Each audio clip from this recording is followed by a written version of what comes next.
Alright, before the video starts, let's see if we can get this kid to sign up to the Patreon. Merry Christmas, little guy. You'd like to get early access to feature videos, wouldn't you? You know, even on the $2 tier, you still get access to bonuses not available on the main...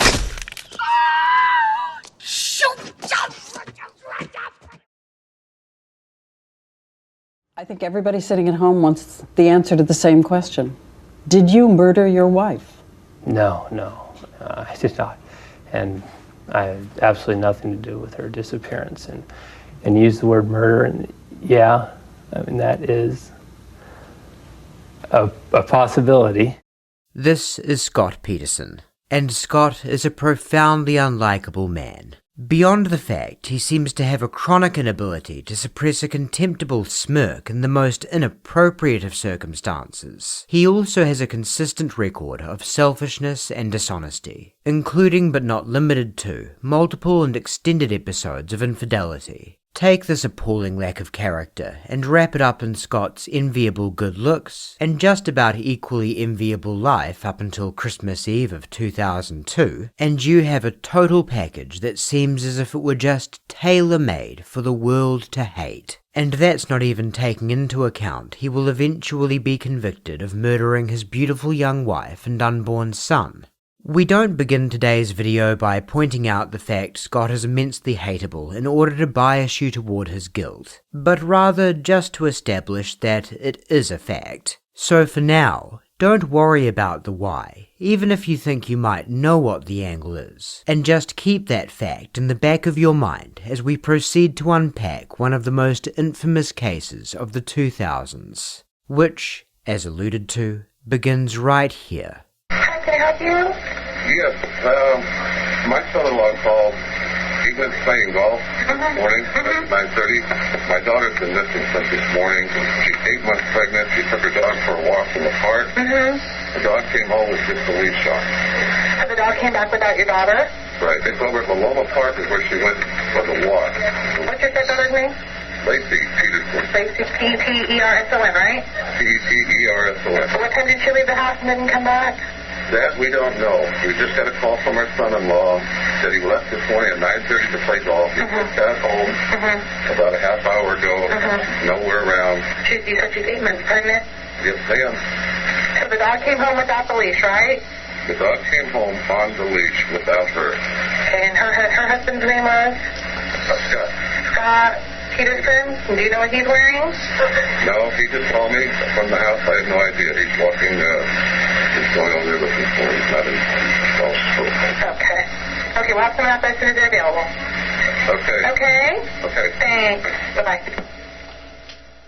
There are a few interesting things about the call alerting police to the disappearance of Laci Peterson, but the big one to note right now is simply who placed it. Not her husband Scott, who's apparently all shook about the development right now, but his stepfather-in-law, Ron Gransky. And according to Ron and Laci's mother, Sharon Rocha, calling the police was not something that Scott suggested either. When he arrived at his Modesto, California home to what he claims was an unexpectedly empty house, his first thought was that perhaps Laci may have gone to her mother's house for planned Christmas celebrations early without telling him, so he called Sharon to ask just that. Well, no, that's not quite right. According to Scott, the first thing he did upon arriving home at about 4:45 p.m. was notice his dog Mackenzie in the front yard with his leash still on. Later, the Petersons' next-door neighbor, Karen Service, will explain she found Mackenzie walking the streets alone that morning at 10:18 after she left the house to run some errands. She just assumed the dog had gotten free somehow and put him right back. Scott took Mackenzie's leash off and put it on a nearby picnic table. Then he went inside and noticed Laci's absence. Then he grabbed a cold bucket of wash water from a cleaning job Laci had been undertaking that morning and emptied it in the backyard. Then he went to the washroom, stripped off all of the clothes he had been wearing that day during a fishing trip in the San Francisco Bay, and put them through the washing machine. Then he ate a couple of slices of pizza. Then he took a shower and changed. Then he called his mother-in-law at 5:15 p.m. to announce Laci was missing. His word according to Sharon, hence Ron's characterization on the 911 call. If you're finding some or all of this shady, you aren't the first. But let's not get ahead of ourselves. Often when people walk into an unusual situation, it can take a little while for them to clue on to just how not right things really are. Allowing for that, half an hour isn't really all that long to potter about before taking the next step and trying to establish your wife's whereabouts. Some might object that if Scott didn't see cause for alarm by this point, he wouldn't be using a scary word like missing. And it's a fair point. But, not here, missing. It's not really that big of a deal, is it? In any event, over the course of the next few hours, it unfortunately would become increasingly apparent that Laci was in fact missing. A quick canvassing of the park where she would often take morning walks yielded no trace of her, and all calls to her mobile were going straight to voicemail. Soon responding officers were inside the Peterson residence, taking note of whatever oddities came to their attention, which in terms of the house itself wasn't a whole lot. Scott Peterson, however, was another story. When they inquired about his movements during the day, he explained that he had gone fishing, and instantly retrieved from his pocket a receipt from the Berkeley Marina, time-stamped at 12:54 p.m. that day. It struck them as a somewhat premature eagerness to verify his whereabouts. Maybe he was just trying to be helpful. At about 9:30 p.m., Detective Al Brocchini arrived on scene. Some have accused Brocchini of having it in for Scott Peterson from the start. Regardless of whether that characterization is fair, it's a matter of public record he found a number of things suspicious very early on. To name a few, he thought it was noteworthy that a basket of dirty laundry was sitting in the master bedroom, as he wondered why Scott wouldn't think to include them in the cycle with the clothes from his fishing trip. When he performed a cursory search of Scott's Ford pickup truck, there were a few items that piqued his curiosity. Most notably, 5 patio umbrellas wrapped in a blue tarp, which we'll discuss in more detail later. The thing that really struck Brocchini during his search of Scott's truck, however, was not any given item, but Scott's behavior as the detective rummaged around. When Brocchini rather carelessly opened the driver's side door in a manner that caused it to bump into the side of Laci's Land Rover, Scott quickly intervened, offering to move his truck forward. In Brocchini's experience, Scott's priorities just seemed somewhat out of place. Next, Brocchini requested to have a look around Scott's place of business, as he had told officers he had made a stop by his office, a small warehouse 4 miles from his home, on the way to his fishing trip that morning, primarily because this is where his boat was stored. Brocchini and fellow officer John Evers had to search the dark warehouse with flashlights, as they were informed upon arrival that the building did not have electricity. After that, Scott agreed to be interviewed by Detective Brocchini at the police station, mainly just going over some background and his movements during the day. Fair warning, the audio quality of Scott Peterson's initial interview is atrocious, despite our very best efforts to clean it up, so we'll spend as little time with it as we can. That said, it is the only real-time record of his story from that day, and as such provides some rather invaluable insights, even if you do have to grit your teeth a little to glean them. So, today, just tell me about the morning. I don't know what time we got up. Probably Laci got up and went and assumed she had some cereal for breakfast. She eats right when she wakes up, otherwise she gets sick because she's pregnant.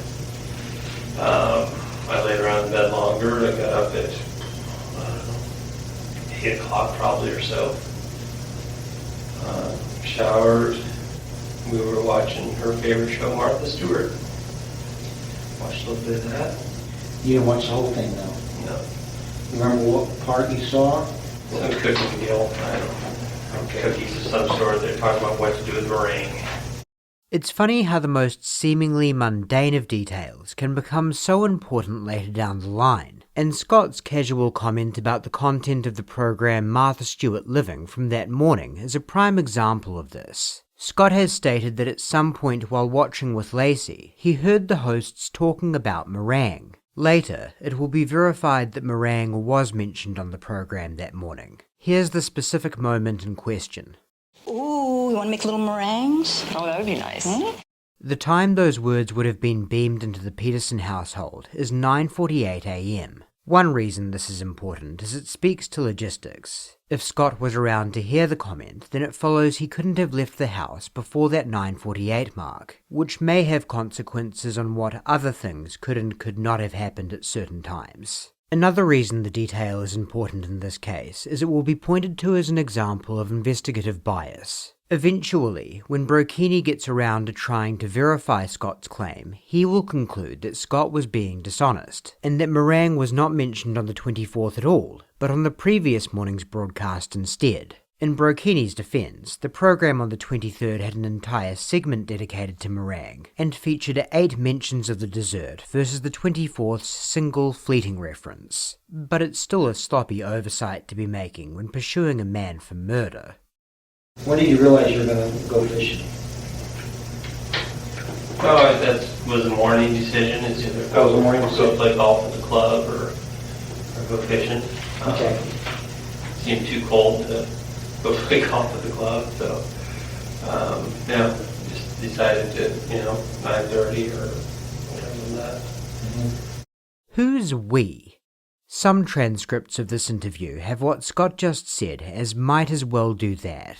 As stated at the outset, we're going to try to subject you to as little of this audio as possible, but feel free to rewind that little section yourself as much as you like and see what you think it most sounds like. In any event, this is an element of Scott's story that never sat right with investigators. As heard here, he claimed his fishing trip decision was made in the spur of the moment, after he deemed that chilly December morning to be too cold for golfing. Now, who exactly looks out on conditions they deem to be insufficiently pleasant for a stroll on a golf course, but simultaneously forgiving enough to make hauling a boat out onto the frigid waters of the San Francisco Bay an inviting prospect? An avid fisherman with only a secondary interest in golf, maybe. The only thing is, Scott is the opposite. Such a devoted golfer was he, that at one point he had ambitions of going pro, before it became apparent he wasn't quite on that level. As a fisherman, on the other hand, he's, well, not a fisherman at all. His boat was a very recent purchase from December 8th via a listing in online classifieds. Now, Scott does happen to have fishermen in his family, both his father and Laci's stepfather, so it can't be said that he's a total stranger to the water. But solo fishing was definitely a brand new pursuit for him. So again, when considering the plausibility of him spontaneously opting to be on the water instead of the greens, you should factor in that the former is much more outside his comfort zone. Not to mention Berkeley Marina is a full 90-minute drive from his house. Quite a journey for a man with Christmas Eve plans, some have argued. Next, Brocchini touches on Laci mopping the floors. She had me put the bucket by the front door for her. So she asked you to put the mop bucket by the front door? Yeah, she's 8 months pregnant, not going to pick it up or anything, so I filled it up for her. It certainly makes sense that a heavily pregnant woman wouldn't be in a rush to go lifting a full bucket of water, which also draws attention to the strangeness of Laci wanting to perform the moderately exerting task of mopping in the first place. The alternative theory obviously being that it was in fact Scott who was mopping up something that morning. Okay, so then about 9:30 you left, and you drove your 4-door truck, and you went over to your shop? Right. And what did you do over there? Check my email, sent one email. If Brocchini's police reports are to be believed, Scott just made a disclosure that casts him as deceptive. Remember, Brocchini claims that when they visited his warehouse office a couple of hours ago, Scott said there was no electricity, meaning police had to search in limited light. Yet somehow he's got a working computer in there that he was checking emails on that very morning. He received faxes too. Brocchini hasn't put 2 and 2 together on this matter yet, so we won't get to hear any clarifications about it from Scott. Here's a few things we can state as verified facts though. There were overhead lights in that warehouse. No power outages were recorded during or around the time of the search. The overhead lights were utilized during subsequent searches, and no records of any light fixture repair jobs during this time period have ever materialized. Okay, so if you got to about 5 minutes to 1, You get your boat in. How long do you think you stayed in the water? Felt like an hour and a half or so. But I decided to watch or anything, but see if I was getting home at 30 or 2. I don't know, an hour and a half, I guess, probably accurate. Even if you're brand new to this case, it's probably already obvious to you that Scott's fishing trip is going to be vital. So let's start doing some accounting now that he and Detective Brokini have laid out some key times for us. Scott's ticket at the Berkeley Marina was timestamped at 12:54 p.m. We don't know down to the minute precisely when he's back home in Modesto, but based on the time of the 911 call and his stated activity upon arriving home, the later end of his estimate of 4:45 p.m. seems about right, so we'll work with that. With a trailer attached to his car, a commute of 90 minutes is very safe. 90 minutes also happens to be Scott's estimate for how long he was on the water. Total elapsed time from 12:54 to 4:45 p.m. is 3 hours and 51 minutes. Deduct 90 minutes for the commute home and another 90 for time on the water, and we're left with 51 minutes for loading, unloading, and other miscellaneous busy work, which seems plenty enough. So far, so good. Scott's story seems to be adding up. You see anybody? You talked to anybody out there? Talked to a couple guys fishing, asked me, to catch anything, and no, they didn't either. The guys working, fixing, maintenance guys got a good laugh at me trying to back down the trailer. Okay. So a couple guys laughing and a couple guys talking about fishing. Okay, when you got in the car, when did you call, you said? I called Laci just as I was leaving the marina. Here's the voicemail Scott left for Laci, informing her he will no longer have time to run an errand. Hey, beautiful. I just left a message at home. 2:15. I live in Berkeley. I won't be able to get to Villa Farms to get that basket for Papa. I was hoping you would get this message and go on out there. I'll see you in a bit, sweetie. Love you. Bye. Those who believe in Scott's guilt contend this is him attempting to establish a sort of alibi/record of being none the wiser to whatever fate may have befallen his wife, while advocates for his innocence maintain the voicemail was left in complete earnestness. We won't bother trying to quantify ways in which it could be said to sound false or sincere, but one thing that is very significant about the message is this, because it means we need to revisit our accounting. So the time Scott is back in his car leaving the marina is 2:15 p.m. Again, the ticket was stamped at 12:54 p.m. Elapsed time between that and the voicemail is 81 minutes. So whereas 90 minutes on the water was easy with the information we had to work with a moment ago, it's now been rendered impossible. To be fair, it was only an estimate. But even if we go with just 60 minutes, that still only leaves us with 21 minutes to spare for all of the busy work with his boat. Busy work he just said he was struggling with enough to inspire laughter from maintenance workers nearby. But even if we give him that, a 3-hour round trip for a single hour of fishing? Maybe he was just really eager to try out that new boat. Okay, so then what? You drive home. You backed in? Yeah. Your car works? You always do that? Yeah, I've had that box broken into a couple times. Got the umbrellas, so now it's back in. Those umbrellas, were they in your car before, too? Put them in this morning. Intent was to leave them at the warehouse. Until you took them to Berkeley with you? Yeah. Got to take them out. So you put the umbrellas in there this morning because you were going to store them at the warehouse? Yeah, they're getting... Would you just forget? I mean, I even saw them in there when I locked the door, but it's lazy.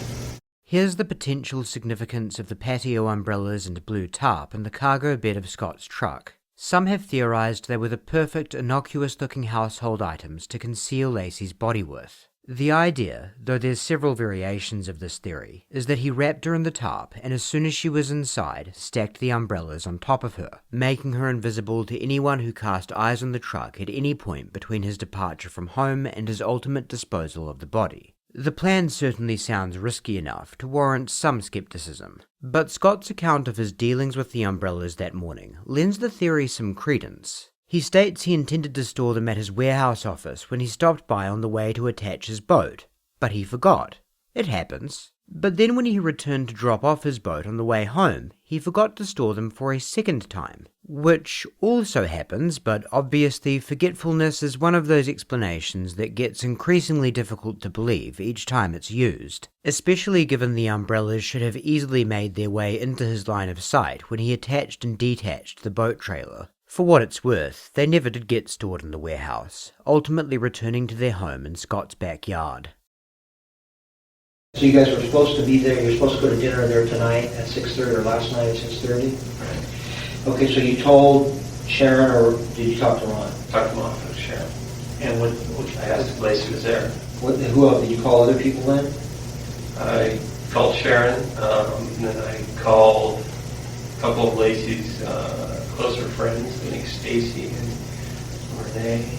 Had the phone book out to call hospitals. I think Sharon called me back at that point and said that they would do that and call the police, and for me to check the neighbors and go to the park.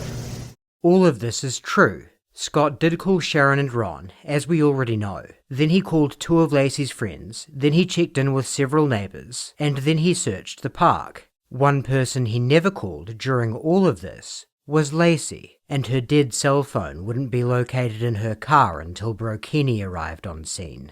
In fairness, he had gone to her voicemail earlier in the day, but that was before she appeared to be missing. Some have highlighted Scott's lack of attempts to get through to Laci after supposedly discovering her absence from home to be a very telling omission. The towels that were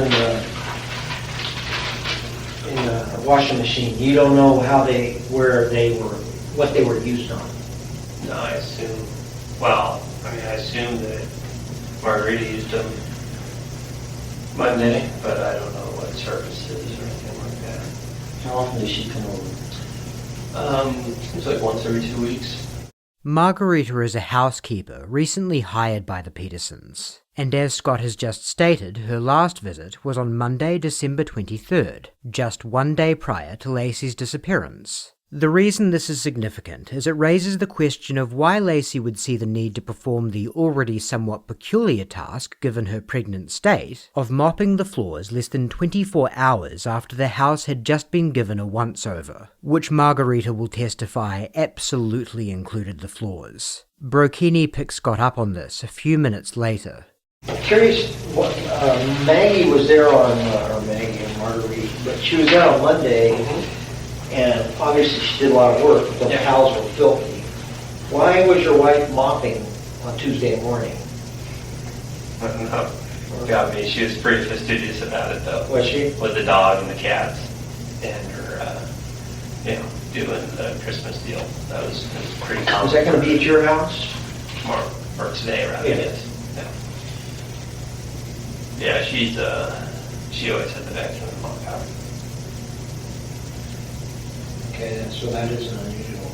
No. Neither of the Petersons were pigs by any stretch of the imagination, but no one else has ever painted Laci as a clean freak who would, quote, always have the vacuum or mop out. That she may have been extra conscious about the floors on account of Christmas entertaining that she and Scott had planned for the following day is about as good an explanation as any. You can decide if it's actually believable. Just to eliminate you as a suspect, would you be willing to take a polygraph? Yeah. And they're accurate, right? Yeah. I mean, it's not nothing that can be used against you, but yeah, I believe they're accurate.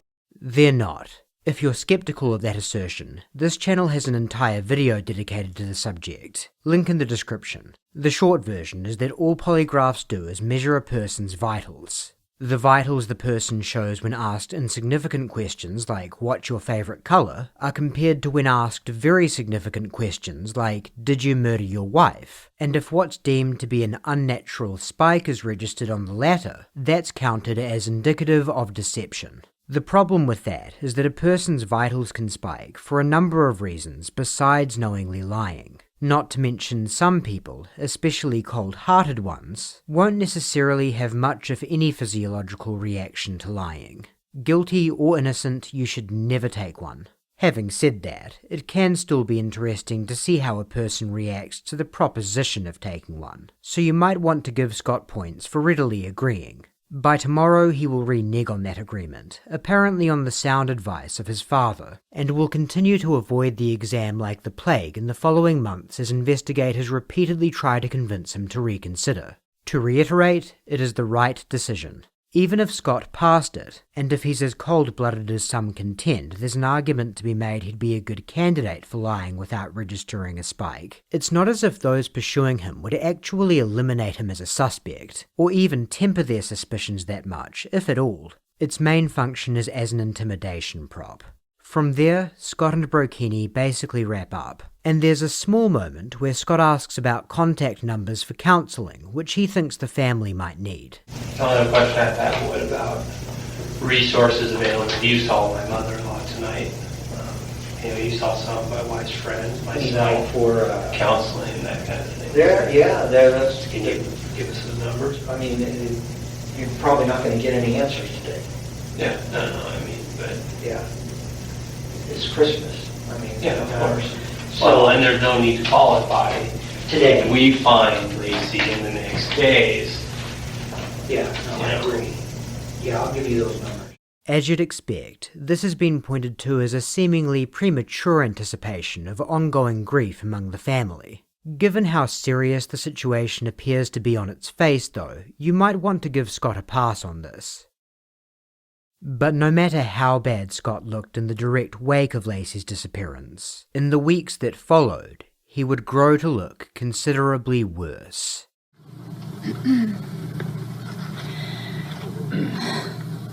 Okay, first of all, I met Scott Peterson November 20th, 2002. I was introduced to him. I was told he was unmarried. Scott told me he was not married.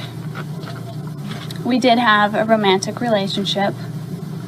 When I discovered he was involved in the Laci Peterson disappearance case, I immediately contacted the Modesto Police Department.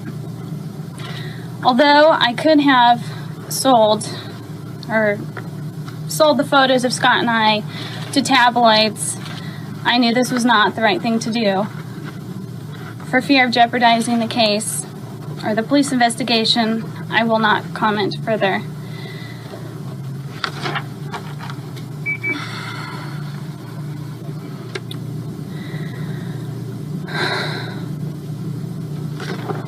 I am very sorry for Laci's family and the pain that this has caused them. And I pray for her safe return as well.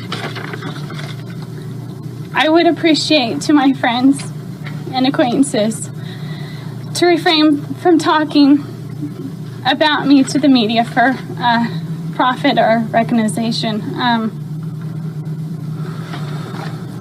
I am a single mother of a 23-month-old child, and I ask to respect my privacy. Thank you. The discovery of an affair that blossomed a mere month before Laci went missing was just one more piece to add to the pile of circumstantial evidence that was accumulating against Scott Peterson, and was absolutely devastating in the court of public opinion, which is why some have pointed to it as a sort of red herring in the case. A piece of information that emerged which cast Scott as a profoundly flawed and extremely unlikable person, but added nothing of actual substance in terms of making him more likely to have murdered his wife. A lot of people have affairs, but a tiny minority of those people wind up murdering the spouses they're cheating on. This video would argue such sentiments are far too dismissive, and the devil is in the details. Scott Peterson's affair with Amber Fry was not just some fling that got out of hand. From the moment he met her, he began telling lies of such enormity that they should be extremely disquieting to the most charitable of observers. He was introduced to Amber through a business associate, who also didn't know his marital status, and because Amber lived in Fresno, California, and had no other mutual friends with Scott besides the woman who introduced them, he had a little more room to deceive her than he would under other circumstances. Yes, he claimed to not be married. This much one could argue is sort of par for the course. But he also made up an entire new life for himself, regaling the young woman with stories of his travels to Ireland, Africa, and all sorts of other exotic destinations he travelled across the globe as a highly successful businessman. In reality, Scott was no more than a decent salesman for a fertilizer company. She was very impressed with him, and he certainly portrayed himself as having fallen hard for her, already talking about the prospect of marriage and raising her nearly 2-year-old daughter Ayana together, though he made it clear he wasn't ready to have any more children in the foreseeable future. It was all going great, until one day he came to her distraught, telling her he had a confession to make. He had lied to her when he told her he had never been married. The truth was, his wife was dead. This was on December 9th, 2 weeks before Laci went missing. And of course, when that happened and the story began filling the airwaves all across the country, Scott was forced to abruptly drop the ruse and start doing some serious explaining. One would think. But turns out, they'd be wrong.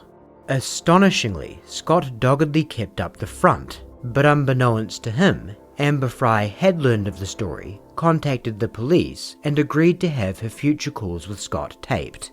The most shocking conversation she managed to capture took place on New Year's Eve. Scott placed the call while attending a candlelit vigil for Laci and the couple's unborn son, Connor. Hello? Amber! Hi! Amber! I can hear you. Amber, if you can hear me, it's Gators. I know. I'm near the Eiffel Tower. New Year's celebration is unreal. The crowd is huge. The crowd's huge? Oh my goodness. I found a quiet place. Pretty good, huh? That's really good. Oh my God. How was your New Year's? What's that? How was your New Year's? It's good. I'm just, everyone's in this bar now, so I came out of an alley. Quiet alley. Is that nice? Yeah, it is. I could hear you. Very good. It's pretty awesome. Fireworks and everything at the Eiffel Tower. Some mass of people all playing American rock songs. Uh-huh. It's pretty funny. But of course, no fairy tale lasts forever.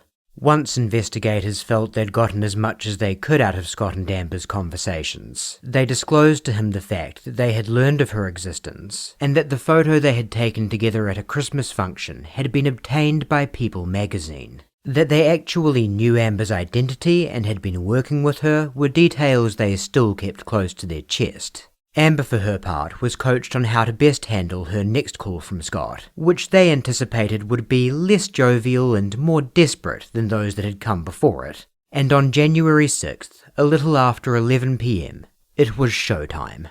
You haven't been watching the news, obviously. No. I have not been traveling during the last couple weeks. The girl I'm married to, her name is Laci. Mm-hmm. She disappeared just before Christmas. Mm-hmm. For the past 2 weeks, I've been in Modesto with her family and mine, searching for her. You came to me earlier in December and told me that you had lost your wife. What was that about? She's alive. What? She's alive. Where? She's alive? Where? In Modesto. Now, the media has been telling everyone that I had something to do with her disappearance. There's no question you deserve so much better. Yeah, and I deserve to understand an explanation of why you told me you'd lost your wife and this was the first holidays you'd spend without her. That was December 9th. You told me this, and now all of a sudden your wife's missing? Are you kidding me? I can't explain anymore now. You sat there in front of me and cried and broke down. I sat there and held your hand, Scott, and comforted you. And you were lying to me. Again, you're lying to me about lying. I lied to you about traveling, yeah. That's among everything else. That's just an added. Yeah. Is this not what you said? It is. It is. And how do you explain all of a sudden you tell me it's a national search? It is. Yes. That makes a lot more sense to me now, Scott. Of course you couldn't tell me the story about your wife because it hadn't happened yet. And you were hoping to resolve in January that it would be resolved and you'd have a story to tell me. You think I had something to do with her disappearance? Ever you believe that? I am not evil like that. I would hope not. You know that I never said tragedy or missing. Oh, yes, you said you've lost your wife. No. Yes, I did. And yes. How did you lose her then, before she was lost? Explain that. There are different kinds of loss, Amber. Then explain your loss. I can't to you now. When can you? I'm so sorry that I can't tell you everything now. Why can't you tell me everything? Why should I not go to the police with this? It's your decision. Really? Of course. When the revelation of the affair did come out in the press, the existence of this phone call and the others that had come before it remained under wraps. But even in their absence, Scott Peterson was still transformed into the most hated man in America. He had kept himself out of the public eye as much as he could up until this point, not even appearing at the podium with the rest of he and Laci's family when they were making public appeals for her and Connor's safe return. The nonsensical excuse he would repeat whenever questioned about this peculiar decision was that this was about Laci, not him. But with public acrimony toward him now reaching an absolute boiling point, he decided some damage control was called for, and granted a handful of one-on-one interviews to the media, including his appearance on ABC with Diane Sawyer. Did you murder your wife? No, I did not. And I had absolutely nothing to do with her disappearance. And use the word murder, and yeah, I mean, that is a possibility. It's not one we're ready to accept, and it creeps in my mind late at night and early in the morning. And during the day, all we can think about is the right resolution is to find her well. But as you know, increasingly, in the public, suspicion has turned on you. Yes, definitely. Did you ever hit her? Did you ever injure her? No. My God, no. Violence towards women is unapproachable. It is the most disgusting act to me. And I know that suspicion has turned to me. And it's turned to me, one, because I'm her husband. And that's a natural thing. And I've heard all the statistics on all the news shows about that being, someone that a husband, ex-husband, a boyfriend, that is statistically one who would be responsible for her disappearance. And I'm sorry, I forgot your question. Did you ever hit her? Did you ever injure her? No, never. I was answering your question because of the suspicion that it's been turned to me, and it turned to me because of the inappropriate romantic that I had with Amber Fry. Did you tell her that you were not married? I did. And then when Laci disappeared, I called her, and admittedly it wasn't immediately. It was a couple days after Laci's disappearance that I telephoned her and told her the truth. We already know that's not true. To refresh, Scott's confession to Amber was on January 6th, 2 weeks after Laci's disappearance. Here's an interesting thing that lies like this and Scott's New Year's adventures in Paris tell us. He will cling to his stories, right up until the point there is absolutely no way out of acknowledging his deceit. Sometimes even beyond that, this very moment being such an example, as Amber Fry has already publicly stated she learned of Laci's disappearance from the news, not through Scott. The truth. That I was married, that Laci disappeared. She didn't know about it at that point. And then she contacted the police. Were you in love with her? No.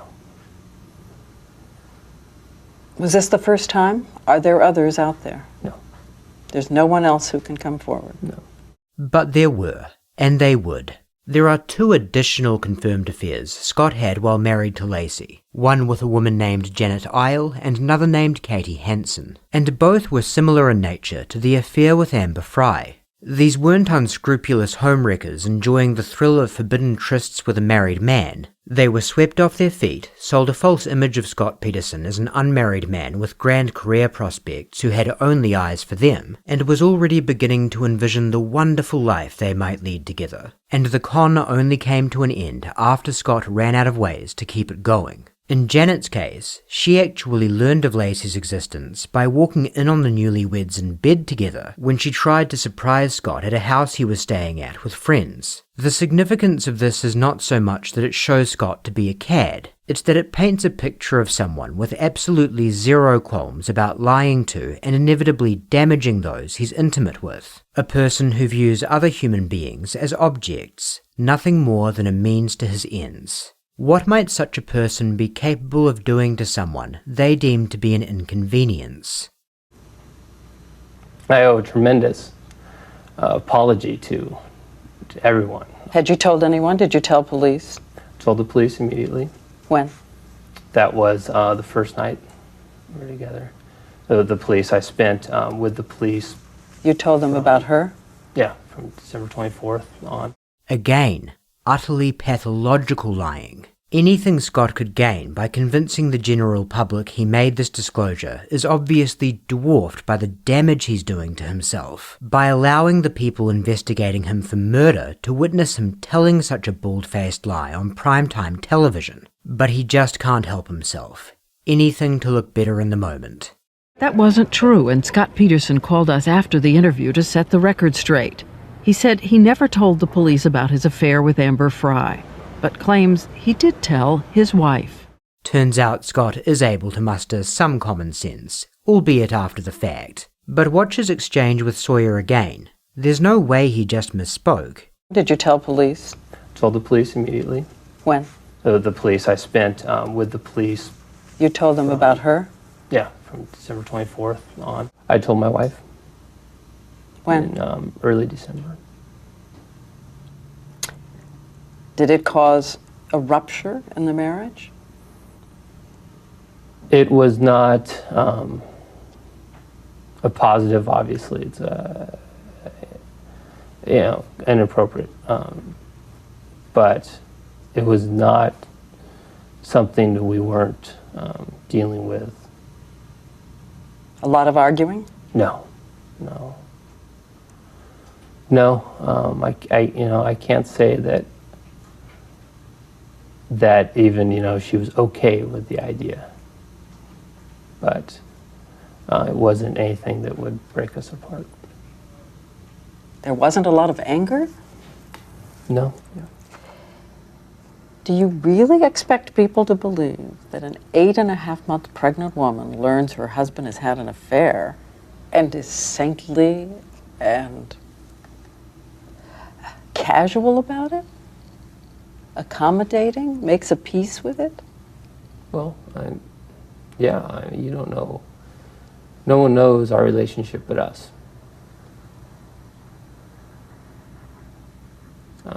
This channel has noted the effectiveness of silence as an interview tactic in the context of interrogations before, but it's actually worth taking on board for anyone interested in becoming a journalist too. When a subject provides an answer that you don't think passes the smell test, sometimes the best play is to just let them sit with their answer for a while and see how comfortable they really are with it.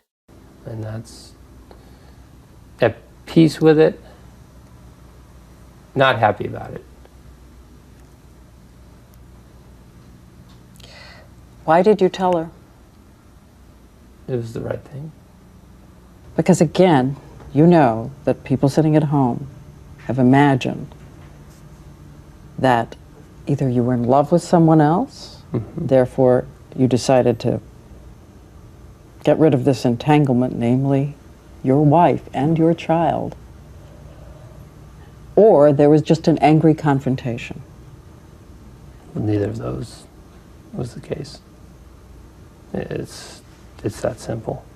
He insisted all was well between him and Laci. Tell me about the state of your marriage. What kind of marriage was it? God, the first word that comes to mind is, glorious. We took care of each other very well. She was amazing. He is amazing. Many have pointed to Scott's referring to Laci in the past tense and then his quick correction of that as a telling slip-up. This sort of analysis is very contentious in criminology, so we'll just leave it to you to decide how much you'd like to make of it. I've heard so many people say Christmas Eve, you have a very pregnant wife, and you decide to go fishing? Mm-hmm. What does that say about the two of you? Well, we had plans that evening with Mom, Laci's mom, over at her house.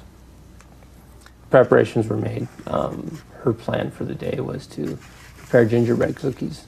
My day was open to either play golf or go fishing. I chose fishing that day, which is, a choice I made, and I obviously regret now. If I could just decide to stay home, this would not have happened. I noticed during the interview he had not yet talked about something. You haven't mentioned your son.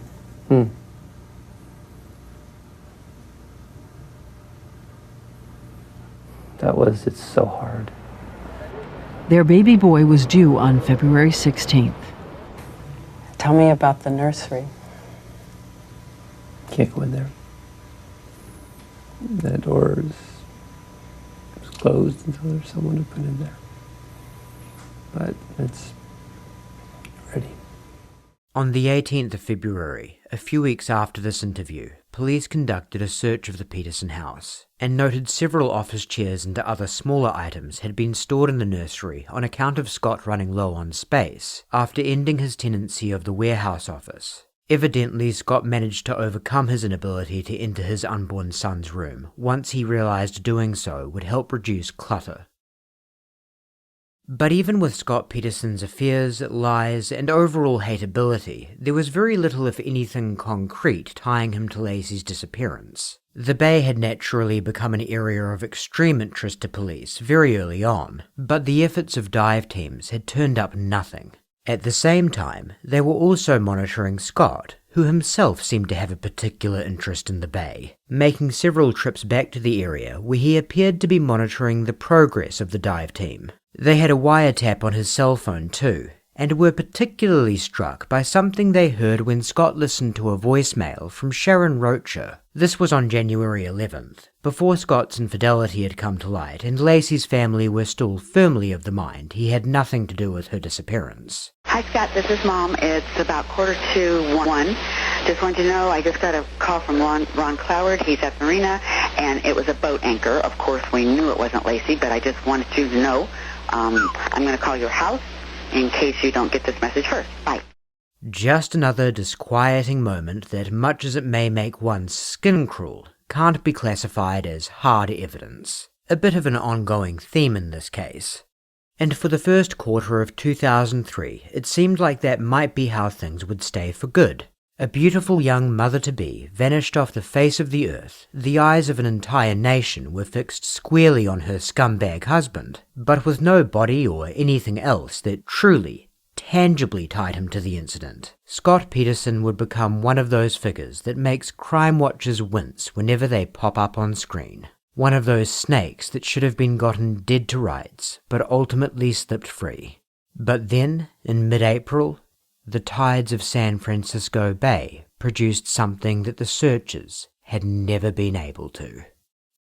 Connor was discovered on the 13th, Laci the 14th, and Scott Peterson's life as a free man soon came to an end. Not without one hell of a fight though.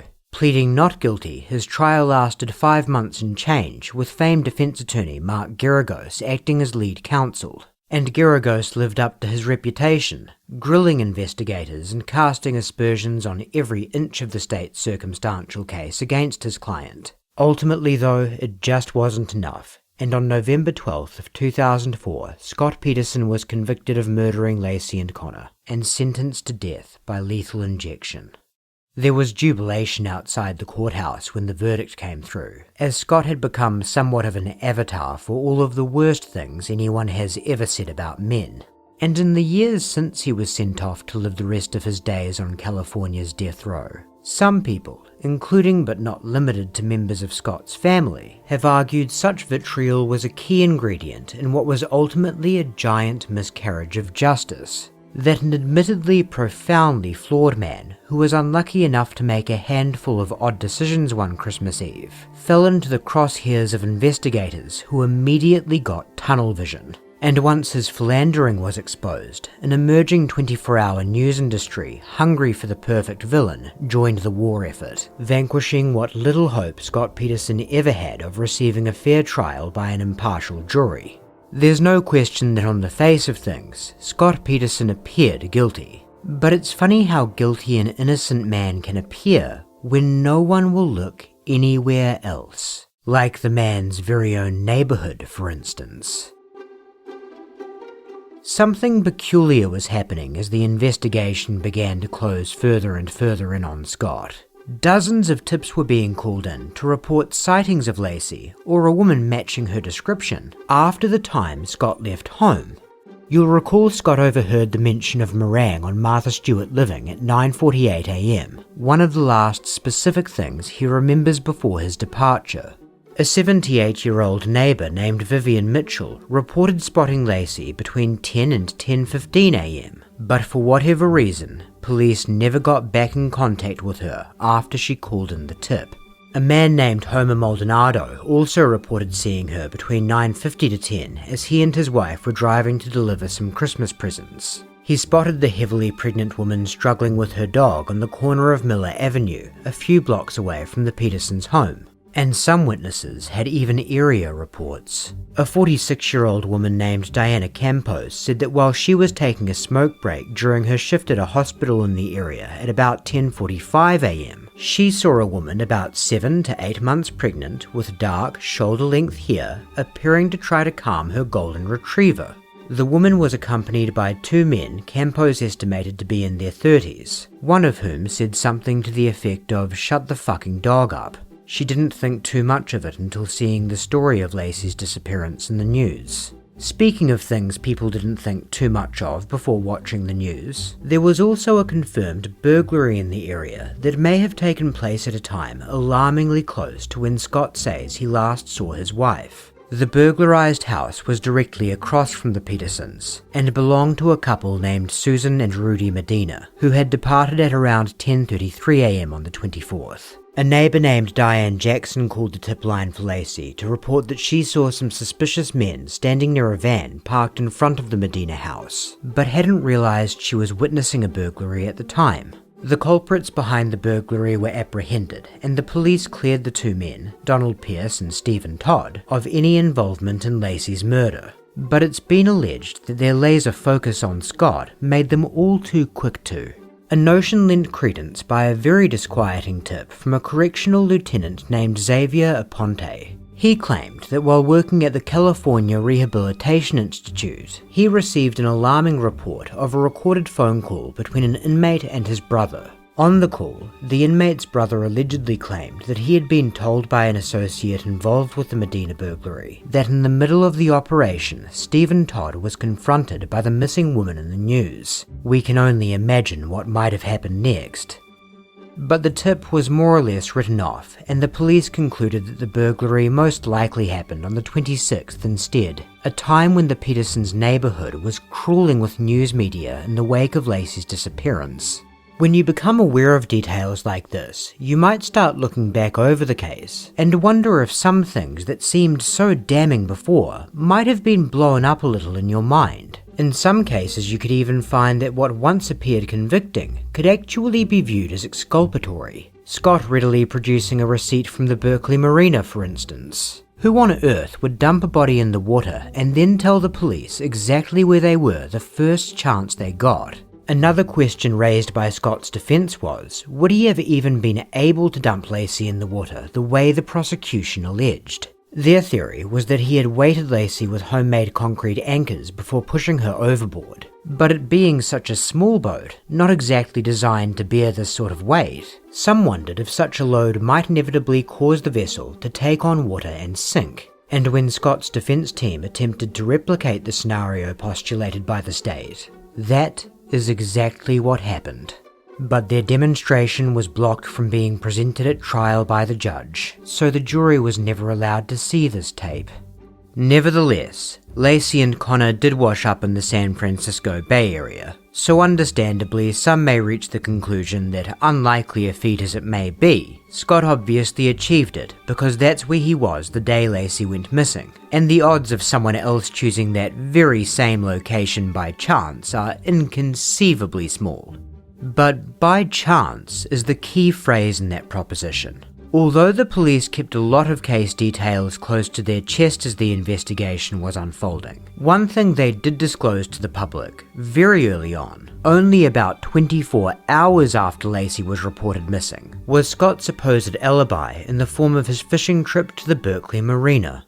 Some have protested that with so much police and media attention on the marina, it would have been crazy for someone else to attempt dumping the body there during that time. But the facts are, the area was not under 24-hour surveillance and remained completely open to the public. With the right vessel, a bit of planning, and the motivation to avoid a murder rap, well, people have pulled off greater feats with less incentive.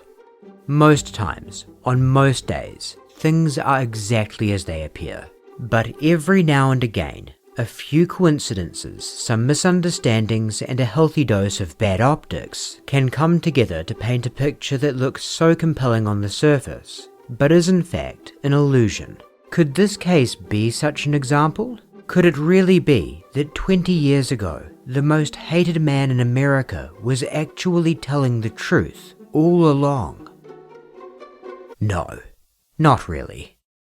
Now, for the sizable majority of you, we'll be preaching to the choir on this, but over the years, a significant and vocal minority protesting the innocence of Scott Peterson has been slowly growing, and managing to get some version of the sort of bullshit we just subjected you to onto various podcasts, television specials, and documentaries, most notably an A&E series called The Murder of Laci Peterson. So we wanted to take a moment to address some of their most popular talking points to give you a sense of what to watch out for if you find yourself exposed to a broadcast trying to distort the overarching evidence in this case. The defense team's little boat experiment is a great example of how to lie by omission. Yes, they replicated the posited weight close enough, yes the boat sank, and yes the judge barred it from trial. But what was his reasoning?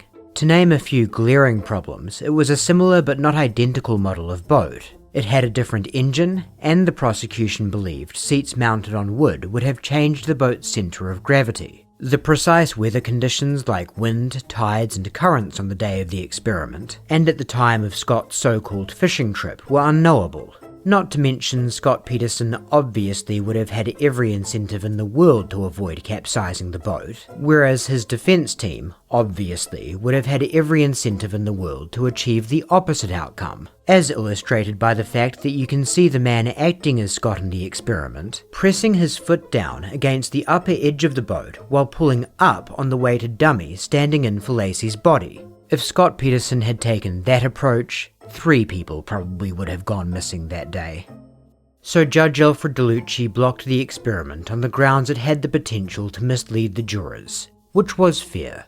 Also fair was Judge DeLucci's offer to release Peterson's actual boat to defense counsel to conduct another experiment, only this time under the condition that opposing counsel would be able to oversee their activities and offer any critiques of factors that might undermine the integrity of their demonstration. Mark Geragos ultimately declined this offer, on the basis it would impede his client's Sixth Amendment right to effective counsel under the whatever. We won't get into much legalese today, but just for argument's sake, let's say Geragos' objections technically had merit. With him being one of the best defense lawyers in the country, knowing what an uphill battle he had with this case, that he passed on an opportunity to get that boat capsizing on film in front of the jury speaks volumes as to how likely he really thought that outcome would be under serious controls. As to why Scott would have proactively placed himself at the Berkeley marina to begin with, that one's easy. You see anybody? You talk to anybody out there? Talked to a couple guys fishing, asked me, to catch anything, and the maintenance guys got a good laugh at me trying to back down the trailer. Scott was seen at the marina. It's reasonable to infer he calculated at some point it was just too risky to pretend he had been somewhere else. Had he not been seen, perhaps he would have gone with a different alibi. And it just so happens there's reason to believe that's exactly what he had intended on doing. If you've been paying close attention from the start, You might have even picked up on one such reason. My son-in-law called. He was playing golf. Morning, 9:30. So how did Ron Gransky wind up under the impression Scott was golfing instead of fishing? Did he just assume it?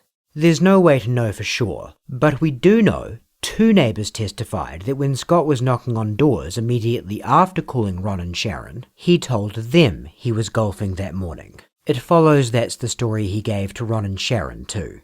Speculating a little bit, we would posit that Scott may have bounced back and forth between the 2 alibis in his head over the course of the 24th. In the voicemail he left on Laci's phone, he says he's leaving Berkeley, which would admittedly make the decision to start telling others he was golfing when he got home very strange indeed. Perhaps he left the voicemail right after being seen at the marina, but then for a time decided the golf story was worth the risk, being that it was so much more favourable to him. Then later, as he pretended to search the park, waiting for police to arrive, his mind racing through all of his actions that day, it suddenly occurred to him just how much the voicemail had boxed him in, and he then made a firm commitment to stick to the fishing story and claim anyone he had just told otherwise must have misheard him. The theory is a little bit messy, but so too is the mind of a man in quiet panic. Now what about that crazy burglary across the street? Turns out it wasn't crazy at all, and did almost certainly happen on the 26th. Not when the neighbourhood was crawling with media, but in the dead of night, when just one lone news van fronted by reporter Ted Rowlands was parked a little down the road. The thieves were able to very accurately describe its appearance and position on the street, bolstering their claim of burglarizing the home on the 26th. As to the correctional lieutenant who claimed he heard from a guy who listened to a call of a guy being told by a guy who heard from another guy that the burglars had something to do with Laci's disappearance, that's quadruple hearsay, and no tape of the supposedly recorded conversation was ever able to be produced. That's why the police wrote it off, and you should too. Diane Jackson's account was mistaken. She reported seeing 3 short, dark-skinned men, which doesn't match the description of anyone known to be involved with the burglary at all. The most likely explanation is that whatever she saw during the day on the 24th was something relatively innocuous, which is why she thought nothing of it at the time, and suggestive information she encountered in the days that followed tainted her memory. Such mistakes are actually not at all uncommon, and this channel also has a video dedicated in part to this phenomenon, link in the description. The super short version is that it's been thoroughly established by leading researchers in the field that memory is highly malleable. Couple that with the fact that many people are eager to help in a time of crisis, and you have a recipe for absolute chaos when a disappearance like this happens. Which brings us to all those eyewitnesses. There was a missing poster for Laci put up all around the Petersons' neighbourhood and wider Modesto in the wake of her disappearance. In addition to offering a $250,000 and then $500,000 reward for her safe return, it provided the following information: her physical description and pregnant state, that she had last been seen at 9:30 a.m. on the 24th, that she had plans to walk her golden retriever, and the direction she would likely have been headed, and the clothes she was believed to have been wearing. That last detail, white long-sleeve shirt and black pants, wound up making it into a lot of the reported sightings, though interestingly, didn't match what was left of the clothing eventually found on her body.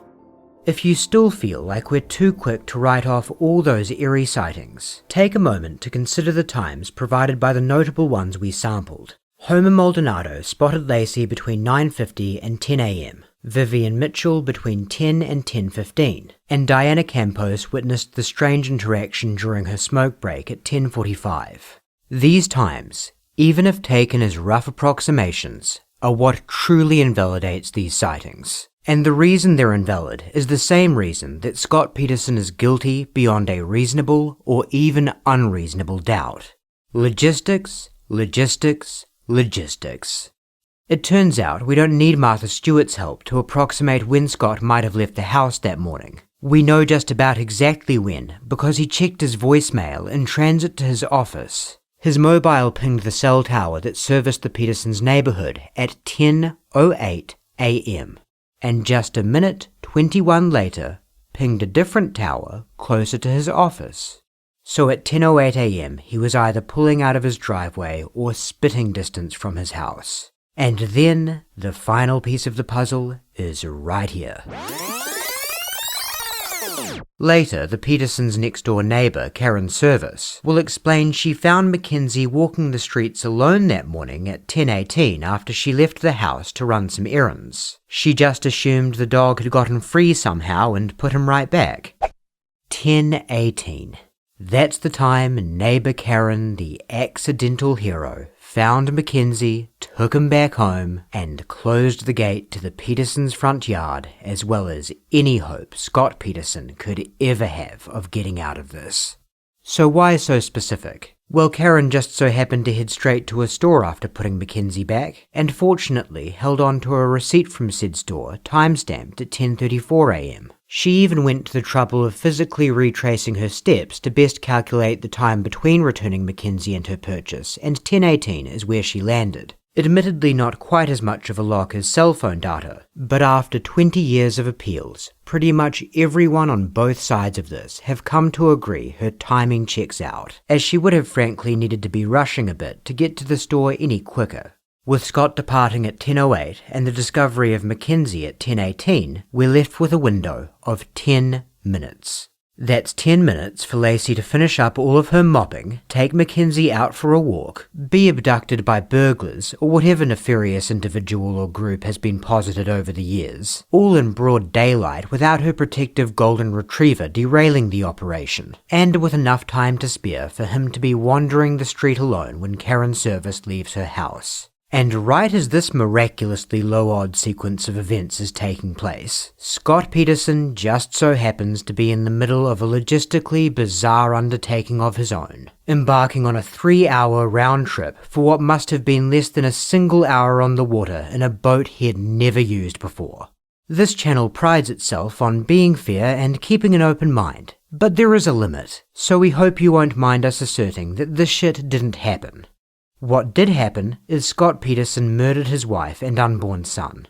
His specific motivation will never be known, because at this point it's safe to say he'll never tell us. But from all that is known, it really was something as shallow as not wanting the burdens of being a married man and or father. And in light of that, it makes sense that some people struggle or outright refuse to believe it. Previously law-abiding citizens who suddenly annihilate their families are rare, but they do crop up once in a while.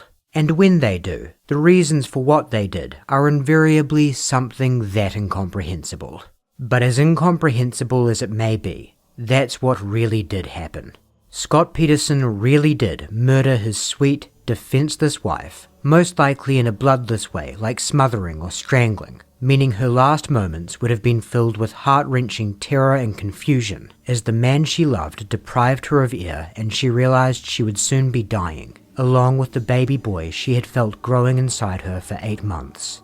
Then he really did take them out on a boat and shove them overboard into the cold, dark ocean water for their bodies to be ravaged and desecrated by all of the uncaring elements that lay beneath. A matter of hours later, he really did look into the faces of the people who actually cared about the innocents he had so callously snuffed out, lied to them, and watched as they desperately and helplessly pleaded to the world for a safe return he knew could never happen. He really did stroll around crisis centers with a smirk on his face, expressing nothing that indicated any sort of inner turmoil in the wake of the obscenity he was responsible for. That's why we chose to open this video with that contemptible smirk. Because there's a notion pushed by that significant minority we mentioned earlier that the revulsion you may feel when witnessing it is in some way misplaced, that it's the result of a slanted media narrative that's biased you against Scott Peterson. What it really is a sign that your instincts are working, be it a clenching of your teeth, a tingling in your body, or a shiver down your spine. It's just a natural sensation one gets when gazing upon the soft yet empty eyes of a vicious, craven soul. Merry Christmas.